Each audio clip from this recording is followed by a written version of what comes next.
Right, it's time for Join Us Interactive, and Ms. G is back. Hello, Ms. G. Hello, Israel. So it's great to be back. Join the conversation on our Facebook page.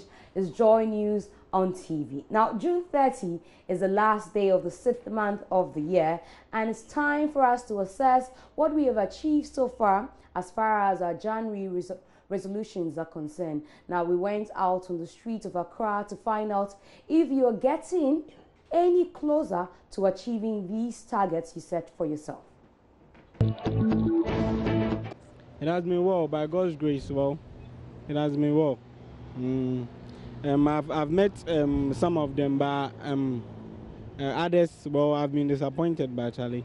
We just have to move on, so that is it. Honestly, as at last week, I have to rechange my resolution because where I was working have been transferred to Bronga Hafo region, and I planned marrying in August.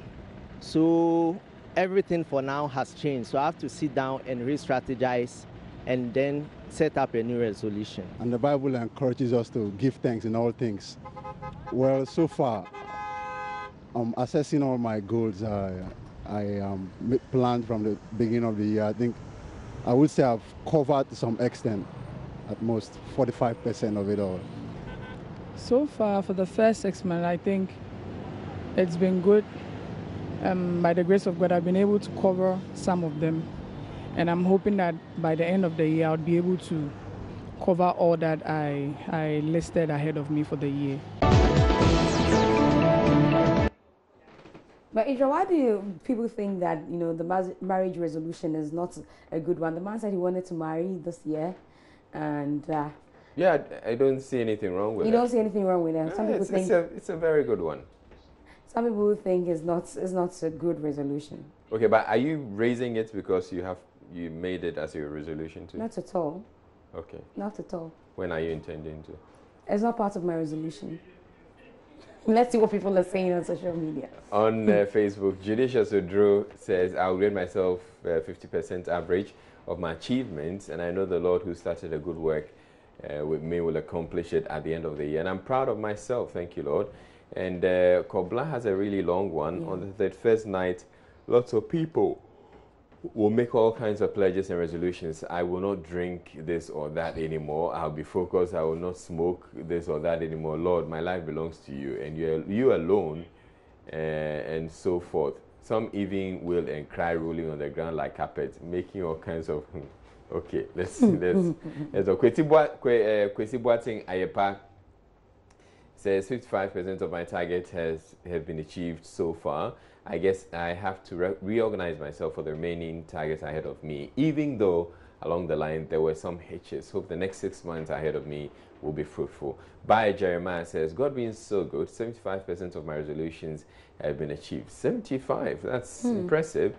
If I'm able to finish reading and understanding the 1992 Constitution of Ghana, I will be done achieving all my 2017 year resolutions. Okay, that's good. Desmond Oakley says, for me, I have been able to achieve about 60% of my resolutions, still working on it to hit the remaining 40%. Hashtag only believe. And Musa says, with Allah, all logical things are possible. The logical things I prayed for came to reality, except one illogical one. I wanted to become the Attorney General in the Akufo-Addo administration. Definitely, it's good, you know, it's illogical. And still thanking and praising the Almighty Allah for my life and family, says Prince Nuruddin Bamia. Klinsman says, well, good foundation for a takeoff, not political though, but I miss Obidimpom Bidintundra Aisha. She'll be back soon. Where will she go hide? Then Wasi or Adisadel campus. Okay, Aisha is on leave. She'll be back soon. Yeah. Definitely. Now, 1st July falls on Saturday, and it marks Ghana's 57th anniversary of a republic status. As usual, there is a carry-forward holiday on Monday. Do you think we should continue celebrating this day? The day on which Ghana became totally politically independent. You know, in 1957 we had an independence, but we still had the governor of from England. Still, that is Lord Listowel. Still was still in the country. it was on the 1st of July that he finally left. So I would say this is the day that we actually became independent. Yes, in my view, I think it is because as a nation, we need to have something to celebrate. It is a history. It's something that we need not to forget about it. So for that reason, I think it is, we need to celebrate it. Yeah, it's important that we commemorate Republic Day because it's a day on which Ghana attained more with regard to our independence. And Kwame Nkrumah actually gave us a sense of ownership of our country. And by our attaining our republican status, it was meant to help us to further recognize the need to come together as a people in trying to resolve the many problems that confronts our country.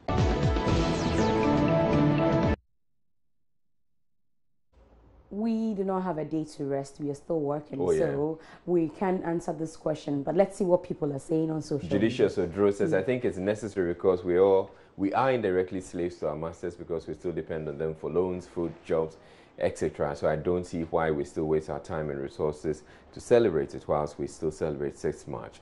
And Koblan says, people who retire at 60 do not borrow. They rather spend what they have saved when they were in their youthful age. If Ghana is lacking to a person, then Ghana has not lived up to expectation. We are not independent. Even if we celebrate the Republic Day, let's not blow cash in the name of that. Ibrahim says, we need to learn from developed nations and move as fast as we can, especially in the fields of education, health, water, and sanitation and infrastructure. Musa says it's worth celebrating, says it helps to improve the country's productivity. Just trying to be sarcastic on this one. And apart from the holiday, the Republic Day has no meaning to me since the Article 20 of the 1992 Constitution has been abused by politicians who, okay. So he goes on and on, talk about it. They seize our lands in the name of public interest, refuse to pay while they cruise in Toyota V8s. The purpose of the Republic Day is to emancipate us and not to enslave us through the Constitution. And he's tagged Nanado and the Vice President. But this next story, I definitely know would excite Israeli and you at home. So a South African woman has sued her male colleague. Guess what? The woman, whilst breastfeeding her infant at the designated nursing room in her office building, realized someone was spying on her. She turned around and there stood one of her colleagues using his mobile phone to video her breastfeeding her baby. The woman felt violated and decided to sue the man. So we've been asking some men what they would do if the woman in question was their wife or a significant partner.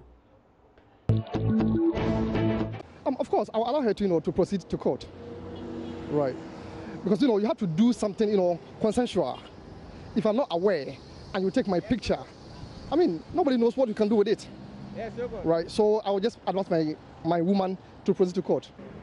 Well, supposing she was my wife, I will let her know that, you have time for everything. When you're going to work, you are not supposed to take a baby to the workplace, Rather, you can keep the baby in the house, whereby you have someone taking care of the baby. So, in actual fact, you have time for everything. You get it.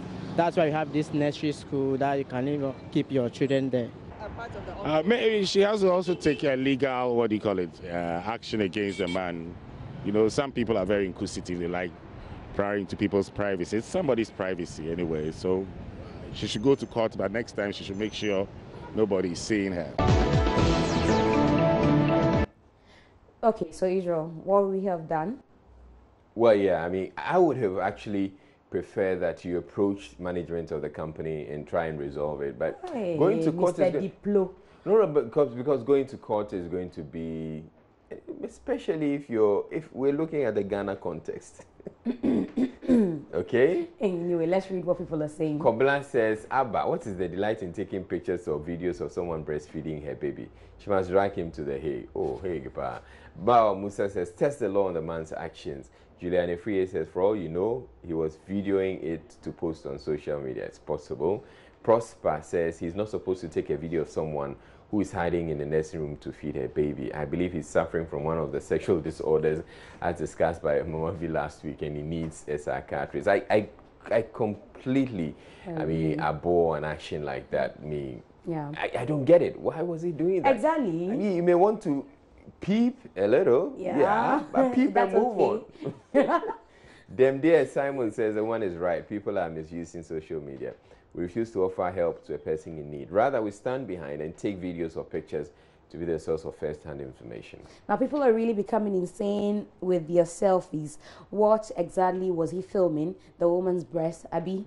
The woman hasn't done wrong at all. She's talking about the man. The senseless man needs to be taught a lesson because he invaded her privacy. And silly intruder, he should be prosecuted to serve as a deterrent for men who don't respect the privacy of others. So, the Joy FM Beauty and Bridal Fair is underway, and the counseling session promises to be a sizzling one. Now, Joy FM hosted some counselors who had a number of tips for newlywed and other couples on how to keep the spark in their marriages. I'm not married, but luckily Israel is married, so he gets to tell us one of the tips. How are you keeping your marriage? Well, you have as much sex as you can. So one of the tips, okay. No. No, that's your tip. Yeah, and why are you so excited about it? What did I say? You just, the way you giggled about it. I never thought you could say a thing like that. You know, really? Seriously. I didn't think you could say a thing like that. Maybe I got too shocked and I didn't know how to react. So one of the tips was for the couple to plan a timetable for intimacy. And exactly like what Israel has said, but let's see how people have been reacting to this, because we asked on Facebook whether they agree with it or not. So Israel, all right, Judicious Odru says not at all. It is unnecessary for couples to make sexual timetable.